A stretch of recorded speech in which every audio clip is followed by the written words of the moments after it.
to Sovereign Conversations with the Soul Attorney, the podcast where law, leadership, and liberation collide.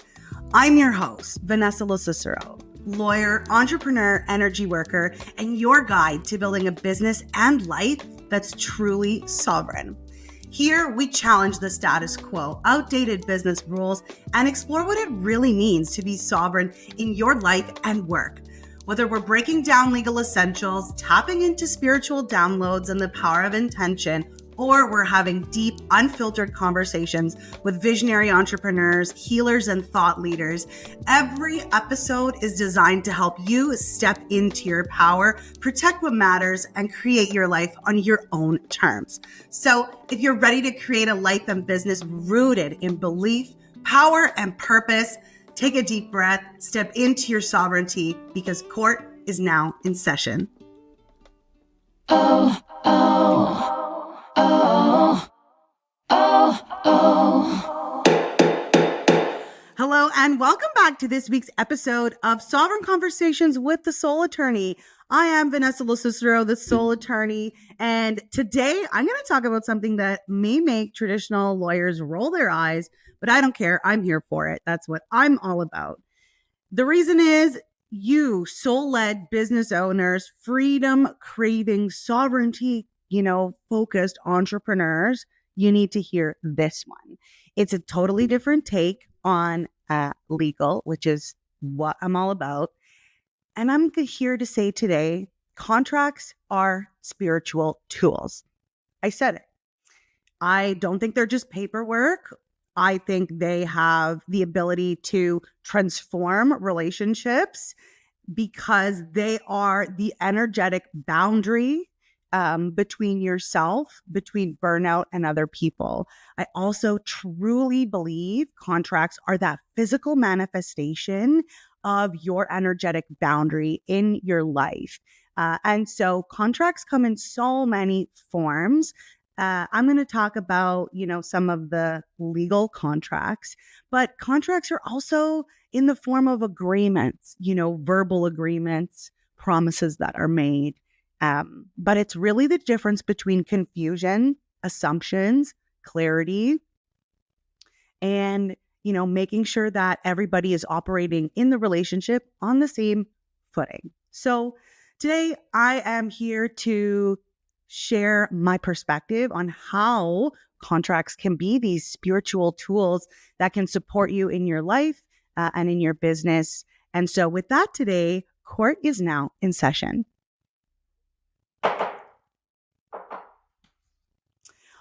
Okay, so I want to take you back to my first experience with, like a client from hell, a client that was really not aligned with my goals in my business at the time. And it was in the early days of launching my law firm. And I was really focused on preparing wills for clients before my business really expanded into a more corporate commercial practice as well. And I did get an engagement letter signed, but it didn't have everything in it that I needed. So it was so spotty that there were, a lot of assumptions in the agreement that I had that the client didn't share. And halfway through the engagement, I had met with the client, prepared drafts of all the documents, sent the drafts along. So I literally did like 95% of the work. And this person just up and ghosted on me and didn't pay. And I, had some clauses in my agreement, but nothing that was solid enough for me to, go after. And it really, I was trying to, just starting my business, really wanted to leave a great impact on the client and build my reputation and all of those things. And I was afraid to enforce the terms of the contract that I did have because it was a little vague, because I didn't feel solid in my understanding of the scope of things, or that it would be objectively clear to, somebody reading it. So I didn't pursue. Like I said, I really didn't feel any confidence in it at the time. And I realized it was my mistake not to create a solid container, a clear enough container for the expectations of the relationship. I had included things, but I missed really important details. So, alas, I paid the price. That client never did email me back. Um, and and then I learned better. And so my engagement letter and all the contracts that I've drafted in the several years since then have absolutely evolved. And I am the queen of clarity now, because clarity is how we eliminate assumptions. It's how we bring um, aligned energy to things. So I now that I've shared with you my horror story, which I'm sure a lot of you can relate to, I want to circle back and dive into what is a contract as far as, spiritually and strategically. So traditionally, a contract is like a legally binding agreement between two parties. But like I said before, my deep belief is that contracts are a physical manifestation of an energetic boundary in your life and in your business. It's a container of consent where people are clarifying what we're building, how we're doing it, protecting one another's energy, obligations that we are attaching ourselves to, and, connecting that value and the consideration and what we feel is, to be exchanged for the promises that are being shared in the contract. It's like, I really think about it in the way that it's not just clarity. It's not just words written on paper.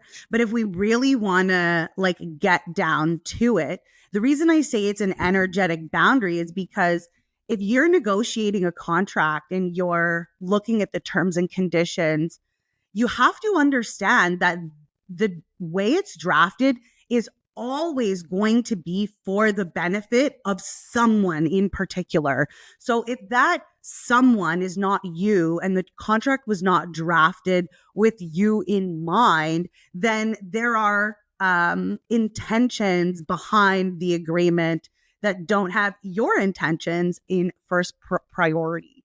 So when you're looking at a contract and you're negotiating what terms are mutually agreeable, that's where you are, kind of doing the dance back and forth with your counterparty as it relates to what you're going to accept, what you're willing to sacrifice, all of these things as it relates to the obligations that you are promising to be bound to, and the things that you're going to be held to legally. Something that's a really beautiful angle to approach contracts from as well is the idea that it's not just a tool, it's like a spell, right? Words have power to bind, to make commitments, to make others bear witness, objective proof. And so when you are putting your intentions in writing in a way that is objectively clear enough for somebody, aka a court or a dispute adjudication body, to come in and address the issue, you're saying out loud to the world, these are my intentions in this relationship, and I have enough integrity in what I'm promising that I'm okay to make it public and a physical manifestation rather than just a handshake, because I have that integrity that I'm going to act in alignment with the words in the contract. So I love contracts because that putting your signature on a piece of paper or electronically signing, a document that says, I agree to these terms,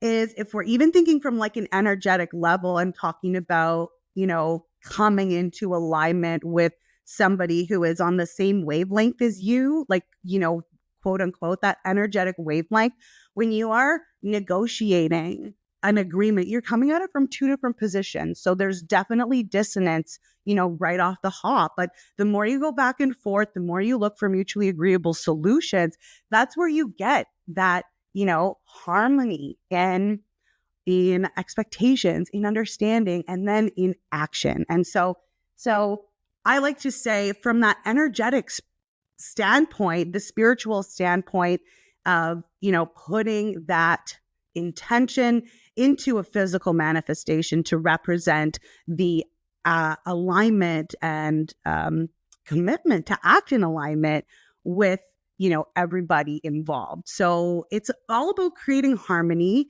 And a lot of the time, when you actually start to use these aligned contracts, things change because instead of saying, oh, let's just throw it in writing as an afterthought, the contract actually spells out how you do things ahead of time. And so it's you're already in an aligned state rather than attracting clients from a very chaotic and responsive state. When you, as your own self, know in whatever relationship you're going into, what you're willing to give, what you're willing to promise, what you want in exchange for that. That is, when you have those things in writing or you have those things clearly articulated in a way that your counterparty can understand, that is an energetic upgrade because then the person you're dealing with or whoever you're going to be engaging with, they come to you and you're already vibrating on a different level. You're already vibrating in an aligned space and you are creating a space for other people to just come in and catch your wavelength because you have established, this is my energetic wavelength. This is what I'm willing to, work around and be around in my business. And so you've already up leveled just by having something that sets your own, expectations for how you want to do things.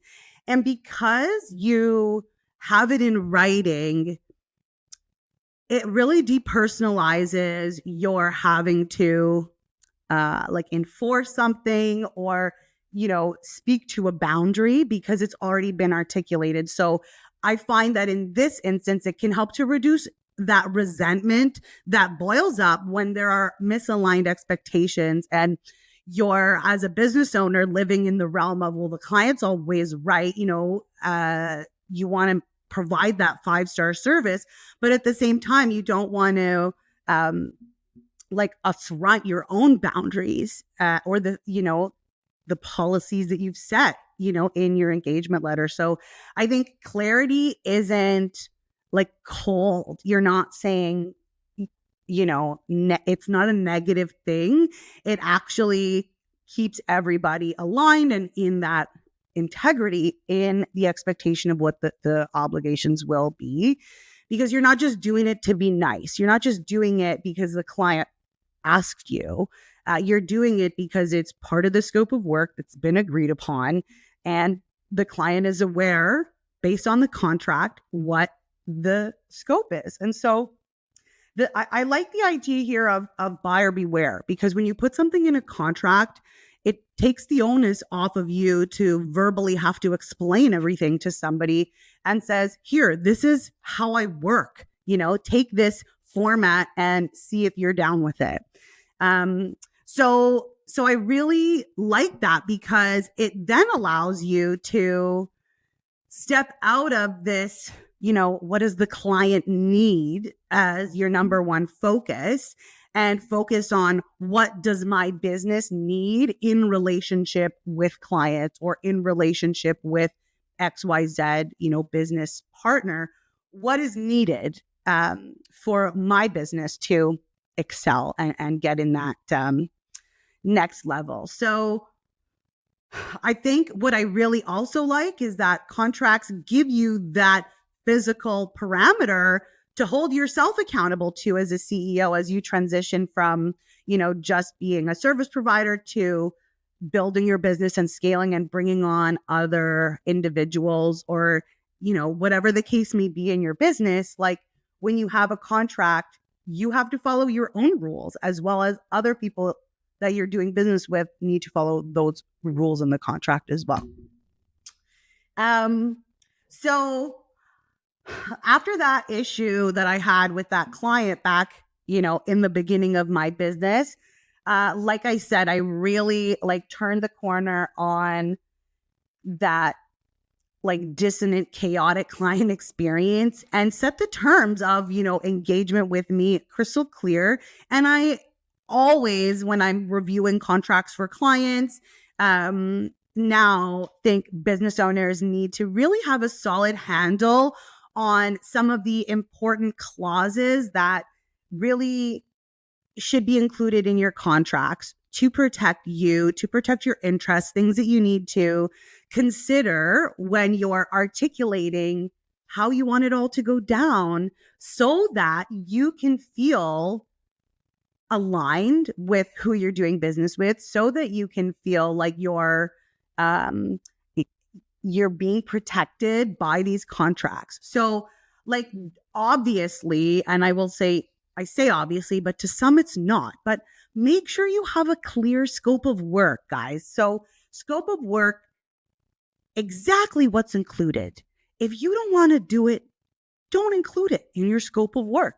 You can articulate what's in, what's out. You can articulate number of hours, number of deliverables. You can have a schedule attached to your contract that changes if the scope of work changes. All I'm saying is whatever you're agreeing to do, scope of work is like with clients or with, collaboration. But as far as scope of work goes, it can also be understood as what are you obliging yourself to do?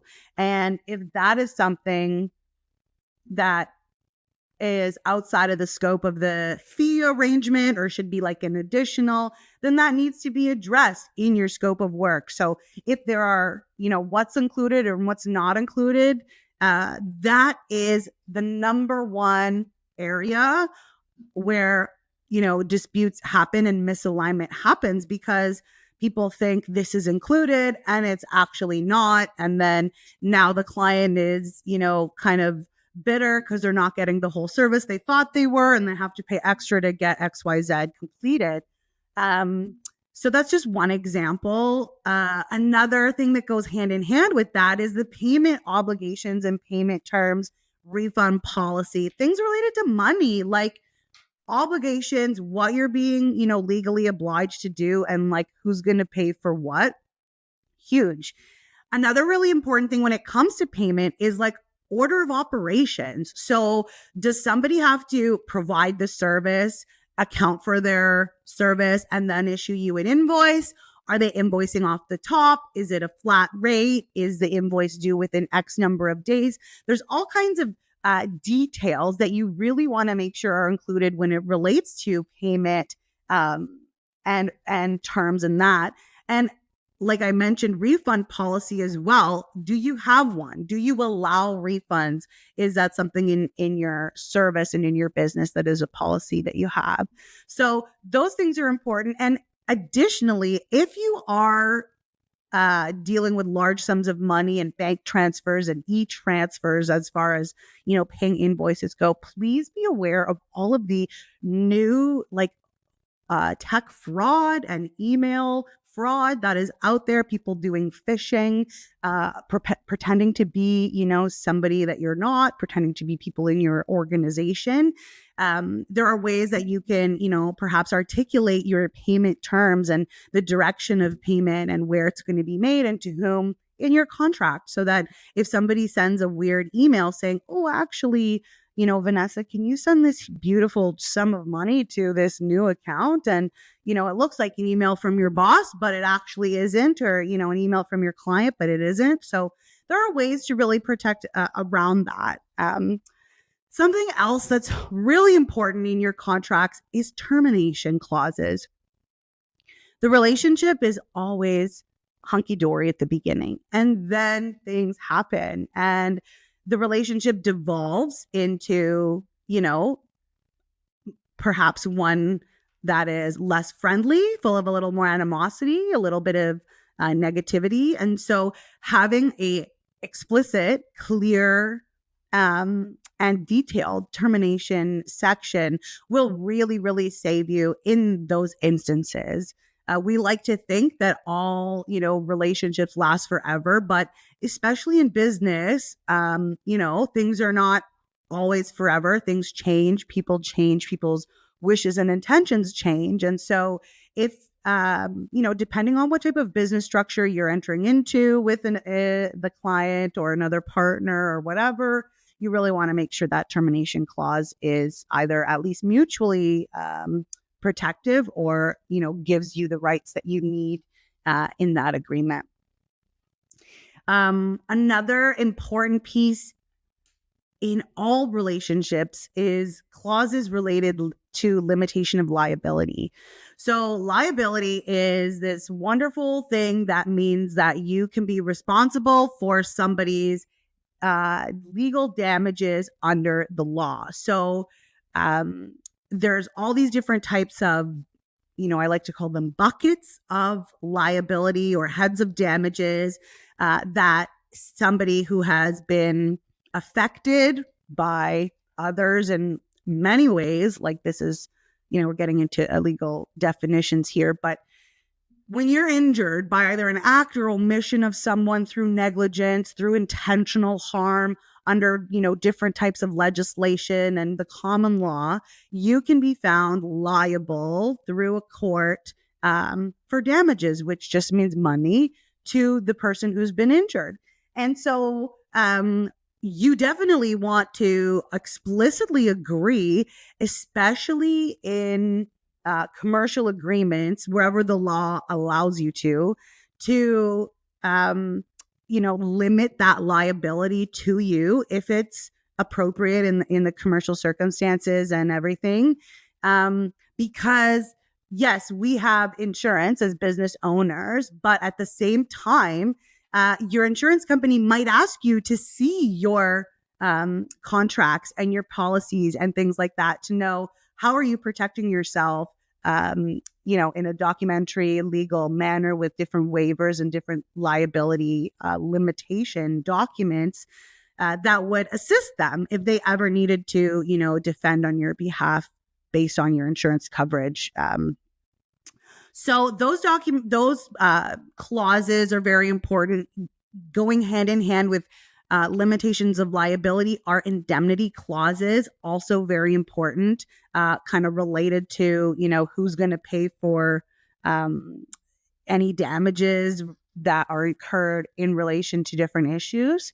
And finally, something that is really important that I want all business owners to be aware of and ask questions and have full knowledge around is your ownership of your intellectual property. Whether you are, working with clients, working with independent contractors, hiring, different organizations, you name it, partnering with another person in a joint venture, in a corporation, in a new business partnership, articulating ownership of the intellectual property is key. So what is defined as intellectual property? What about stuff that comes in before? What about stuff that's created during? Who owns it? What kind of rights are being granted? What's happening with copyright? Is it, being the moral rights being waived by one party to another? Are there all of the protections or, transfers of those rights that are needed? Is there any licensing that needs to be done? Like there are so many things as far as ownership of all of it goes. And you really want to spell this out because these are not just legal formalities. They are energetic protections of your output, your experience in the world, your creative energy. And so you want to protect them. So the truth is, like most people are taught that contracts are, extra. There's something that are scary. Like, oh my God, I don't want to send my client like a 10-page contract that's going to scare them off. Well, if your services are, worth any amount of money, like the contract will actually give you more legitimacy in the eyes of the person you're doing business with. Literally, like contracts are not just for worst case scenarios, because it is the best case scenarios that turn into worst case scenarios when there is no contract. So, contracts are really, when you don't have them, you're just so legally loose. Like, you wouldn't leave your front door unlocked. You wouldn't, leave yourself without your seatbelt in your car when you're driving. And so you want to feel like you're solid and you're safe in your business and locked down, because they create that integrity in your business. They create that opportunity to come into alignment with whomever your counterparty is. And the truth is that you do deserve to feel safe in your business and to trust the people you work with, and to, be seen as a professional, as somebody who has their own personal integrity that they demand others in their life hold themselves up to when they do business with. That all kind of comes from the foundation of being solid in what you're offering and your position that you're putting yourself out there in the world, in business, through these documents that are that physical representation of those really important energetic boundaries that you have in life. So, if today's episode hit home for you, if you really connected with the idea that contracts are a spiritual move, I invite you to reach out. I invite you to check out the Legally Lit Library. That's my collection of lawyer drafted contract templates that are energetically aligned to do business with integrity. And until next time, guys, write that shit down. Put it in writing, put it on paper, put it on a napkin. Make that energetic boundary into something physical for yourself and for your business, because your business isn't a hobby. It's actually so holy. And with that, my friends, court is now in recess. Oh, oh, oh, oh, oh. That's a wrap for this episode of Sovereign Conversations with the Soul Attorney. If today's conversation sparked something in you, let's keep that momentum going. Head on over to www.thesoulattorney.com to grab free resources, explore my membership community, The Cornerstone, and step even deeper into your power. And don't forget to subscribe, leave a review, and share this episode with someone who needs to hear it. Until next time, my friends, keep leading, keep trusting, and keep building your empire on your own terms. See you soon.